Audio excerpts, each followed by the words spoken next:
আল্লাহ নবীর কাছে একবার জানতে চাইলেন, ইয়া রাসূলুল্লাহ আইয়ুনা আসরাউ বিকা লুহুকান, আপনার ইন্তেকালের পরে আপনার স্ত্রীদের মধ্যে সর্বপ্রথম কে দুনিয়ার থেকে চলে যাবে?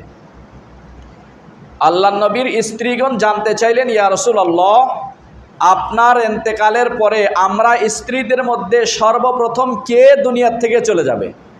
তখন রাসূল সাল্লাল্লাহু আলাইহি ওয়াসাল্লাম জবাবে বললেন,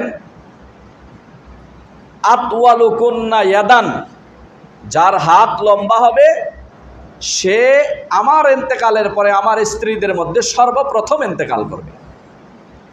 হযরত আয়েশা সিদ্দিকা বলেন, আমরা স্ত্রীরা সবাই মিলে একটা লাঠি নিলাম, বড় লাঠি নিয়ে আমার পরে সমস্ত স্ত্রীদের হাত মাপলাম। মাপার পরে দেখি হযরতে সাউদা রাদিয়াল্লাহু তাআলা আনহার হাত অনেক লম্বা।